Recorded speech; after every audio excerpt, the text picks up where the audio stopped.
Salut à tous et à toutes, c'est Yorisama et on se retrouve pour la V2 du tutoriel sur les monstres synchro. Je vous rappelle qu'il vaut mieux avoir d'abord vu la V2 du tuto 0 pour mieux aborder cette vidéo, ainsi que toutes celles sur les différentes méthodes d'invocation. Les monstres synchro sont arrivés en 2008 avec les premières Master Rules, et ce sont des cartes blanches qui se trouvent dans l'extra deck. Ces monstres sont également ce qu'on appelle des monstres invocation spéciales, souvent rebaptisés semi-nomi par la communauté. Vous pouvez retrouver un tutoriel rapide les concernant sur ma chaîne, mais pour rappeler les points principaux, ils ne peuvent être invoqués spécialement depuis un endroit public, donc cimetière, zone magie piège, s'ils sont bannis, etc., que s'ils ont d'abord été invoqués proprement par leur méthode d'invocation, ici l'invocation synchro. Par exemple, il m'est impossible d'envoyer un monstre synchro directement depuis l'extra deck au cimetière, puis de faire Monster Reborn dessus. Même constat si vous avez invoqué correctement un monstre, puis que ce dernier est renvoyé dans l'extra deck. Ayant été renvoyé dans un endroit privé, on oublie tout ça et le monstre repart de zéro. En effet, les monstres synchro sont également accompagnés d'un nouveau genre de monstre, les syntoniseurs. C'est une propriété que peut avoir un monstre, un peu comme on a Toon ou Gémeaux, mais ceci dit, ça n'est pas associé à un ou plusieurs types d'effets. C'est juste une étiquette apposée sur le monstre et qui servira lors de l'invocation synchro. Et maintenant, pour l'invocation justement. Elle est relativement simple et rappelle un peu les fusions contact. Durant notre main phase, on prend des monstres face recto que l'on contrôle, dont le niveau total est exactement égal au niveau du synchro que l'on veut invoquer.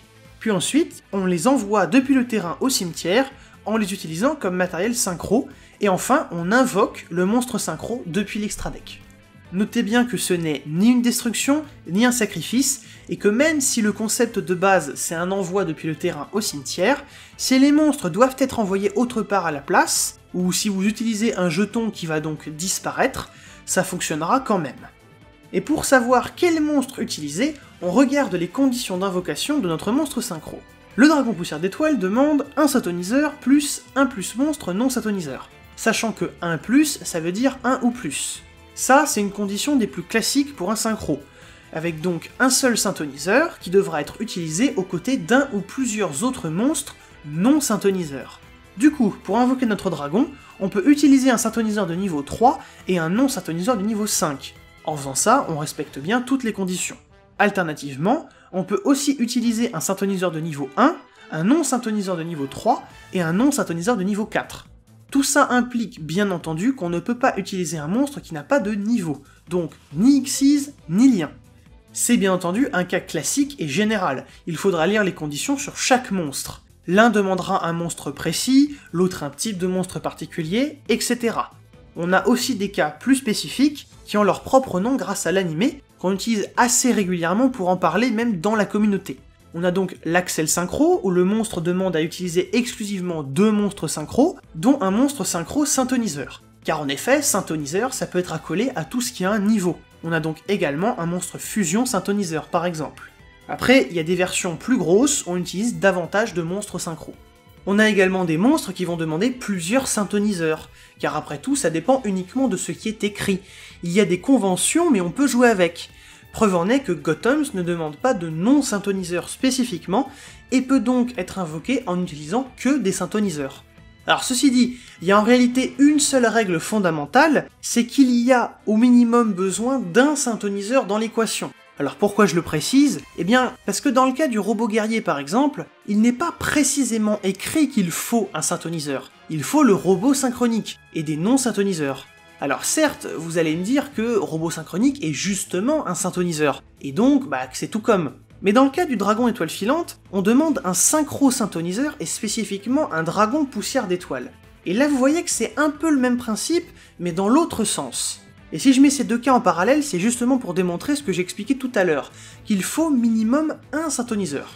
On y vient justement, si j'ai la panthère noire sur mon terrain et qu'elle copie le nom robot synchronique, je ne peux pas pour autant l'utiliser avec un non-syntoniseur de niveau 2 pour faire le robot guerrier.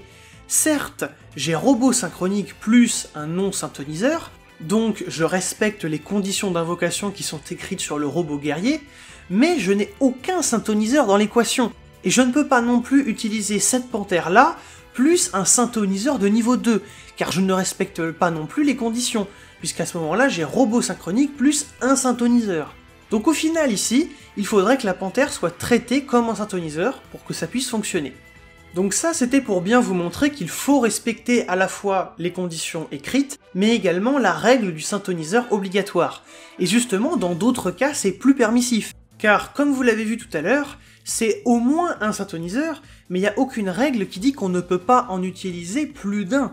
Donc, tant qu'on respecte les conditions d'invocation du monstre qu'on veut invoquer, on a une certaine marge. Dans le cas du dragon étoile filante, on pourrait utiliser un synchro synthoniseur de niveau 2, plus un dragon poussière d'étoile traité comme un synthoniseur. Puisqu'on nous demande ce dragon, mais pas spécifiquement un poussière d'étoile non synthoniseur.